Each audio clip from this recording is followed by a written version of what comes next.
What I can say without going too into it is that this year has been full of the highest highs. And last night, Blake Lively broke her silence regarding the Justin Baldoni drama, appearing on Late Night with Seth Meyers. What happens when a Hollywood sweetheart tries to rewrite her story and the audience isn't buying it?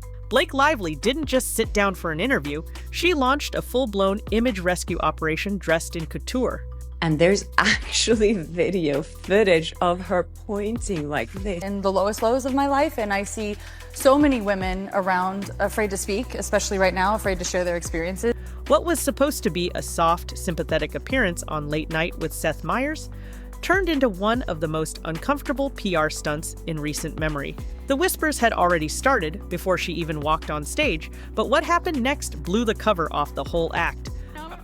To know too much about star signs, but yeah. It's really hard to watch her now, I can't lie. It is really hard to watch her be this fake. A blinding white gown, subpoenas, frozen jokes, stage tears, and the kind of backstage control that only the most powerful or desperate celebrities can pull off.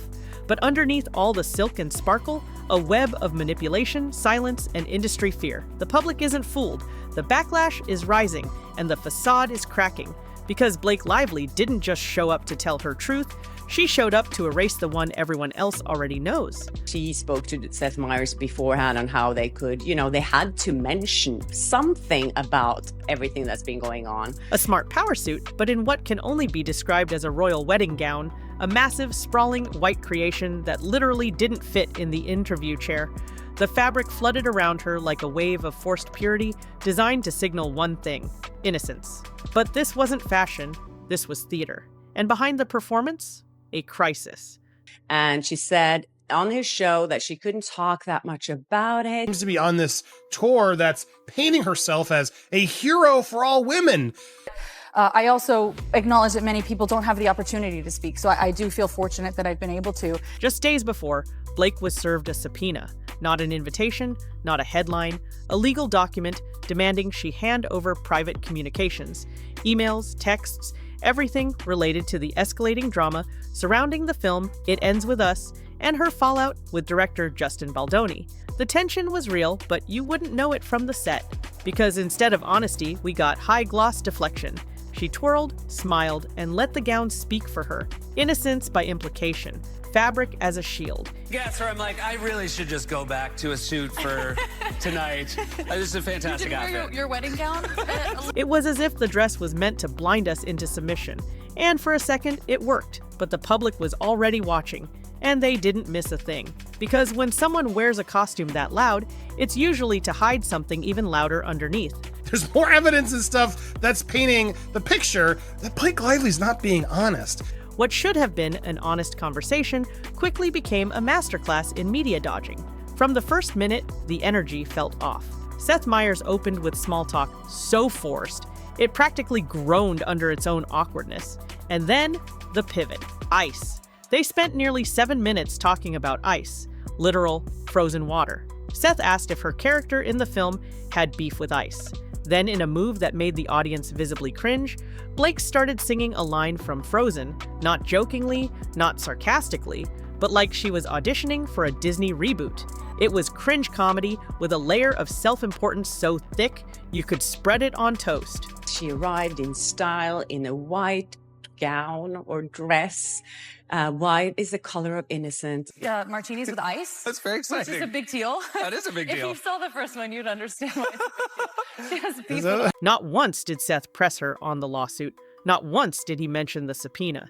He let her dance around the truth like it was a landmine. And Blake? She used the moment to pivot into her favorite fallback, motherhood. I have to be Disneyland every day for my daughters, she said, blinking back rehearsed tears. And as the interview ended, she leaned in and whispered, not once, not twice, but 5 times, thank you.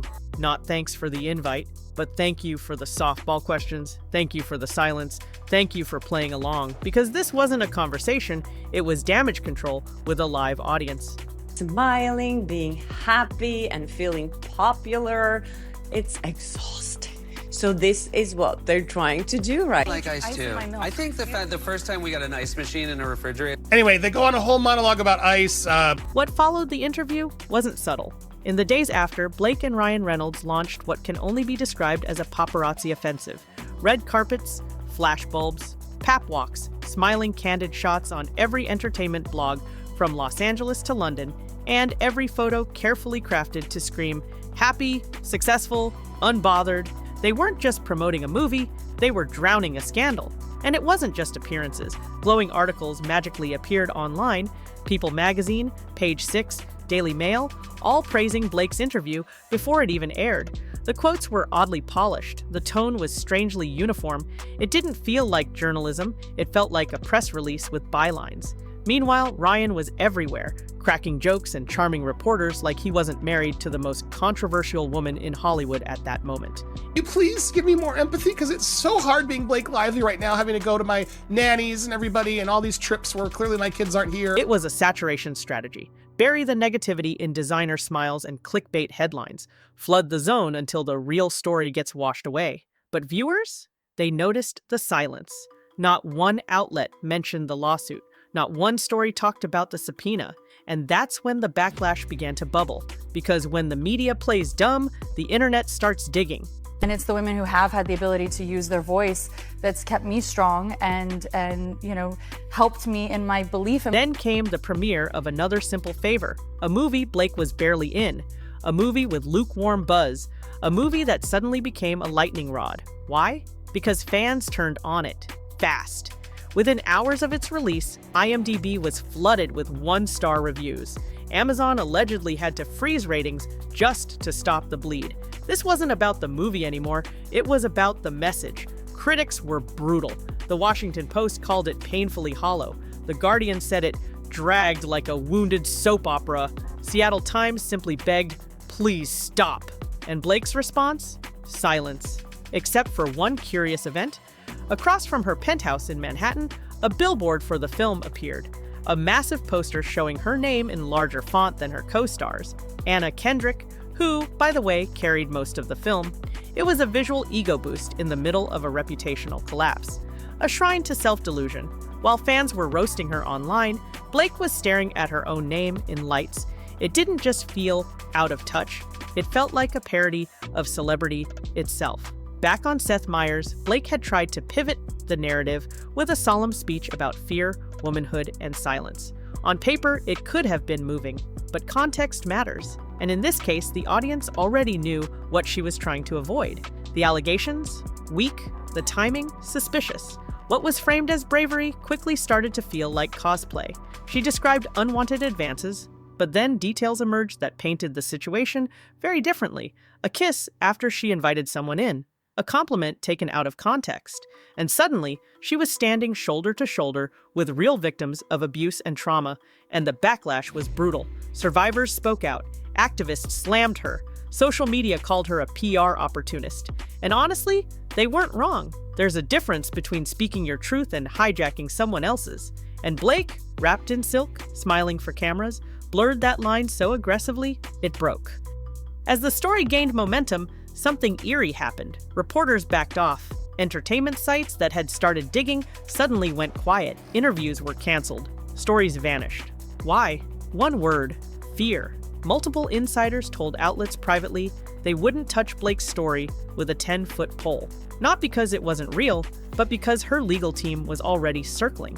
One journalist said outright, "They're too litigious, not too famous, not too powerful, too ready to sue." Studios dropped projects, platforms pulled documentaries. Blake and Ryan weren't just defending their image, they were silencing the conversation. The press wasn't protecting them, it was protecting itself. Even Seth Meyers, known for tackling tough political issues, played along like a nervous intern. That's how deep this runs. And when celebrities start controlling entire media narratives through legal pressure, that's not influence, that's control. And then there's Ryan, the husband, the co-conspirator, the human smoke bomb. While Blake's reputation took blow after blow, Ryan flew to Los Angeles for Green Day's Walk of Fame ceremony, uninvited. He gave a speech longer than the band's. His connection to them? He once used their song in Deadpool. That's it. But the point wasn't the speech, it was the shift. Ryan knew exactly what he was doing, drawing headlines, deflecting attention, playing clown while the queen burned. It was messy, obvious, and it worked. for about 2 days. Then audiences started asking, why are they everywhere all at once? Why now? What are they hiding? And the answers weren't pretty. But here's the truth about the internet. It remembers. And when you fake authenticity, it notices. Viewers dissected the interview, watched Blake's mannerisms, noted her pauses, counted the whispery thank yous, and they weren't impressed. TikTok exploded, hashtags trended, Reddit threads got receipts, Twitter users exposed timelines, compared interviews, and pointed out wardrobe symbolism like detectives. And the final straw? Blake's use of her children. She told Seth that her daughters were her lifeline, that she had to be Disneyland every day, a sweet line, until fans pointed out the contradiction. She's on red carpets constantly, traveling, shooting, posing. When exactly is she building sandcastles and making magic at home? The act felt hollow, the audience saw through it, and suddenly, Blake's image, once unshakable, started to fall apart. This wasn't a comeback, this was a collapse, slow, glittering, and broadcast in high definition, wrapped in couture, framed in soft lighting, scripted with sob lines and frozen quotes. What Blake Lively delivered on Late Night with Seth Meyers wasn't honesty, it was performance. A carefully rehearsed, emotionally choreographed damage control campaign disguised as vulnerability. She didn't come to clear the air, she came to fog it. Every glance, every breathy whisper, every forced smile, it all screamed one thing: control. From the wedding gown that swallowed the chair, to the mid-interview outfit change, from the staged media coverage, to the billboard across from her penthouse, this wasn't just PR, it was manipulation, dressed up as empowerment.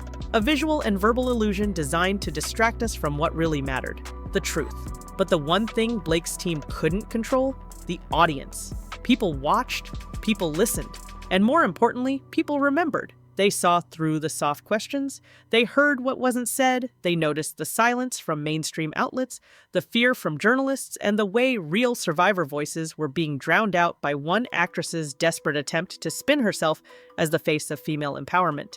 Because this isn't just about one interview, it's about what happens when celebrity becomes currency, and morality becomes a marketing tool, when fame is weaponized and influence is used to silence instead of uplift. Blake Lively didn't just misread the room, she tried to gaslight it. And this time, the internet wasn't having it. The cracks in her carefully polished image aren't just showing, they're spreading. No amount of glam squads, planted puff pieces, or Seth Meyers' softball interviews can stitch the seams back together. This wasn't a moment of bravery, it was a spectacle of avoidance, a masterclass in pretending to be a victim while silencing the voices of those who actually are. And now, the tide is turning, the hashtags are rolling, the clips are going viral, and the court of public opinion, the one Hollywood fears most, has started to rule. So yes, the empire of Blake may still be standing, but the foundation, it's crumbling, and this time, no gown, no whisper, no ice-themed distraction is going to fix it. Drop a comment if you've had enough of the acting and you're ready for the truth they're still trying to bury. Because this story, it's only just beginning.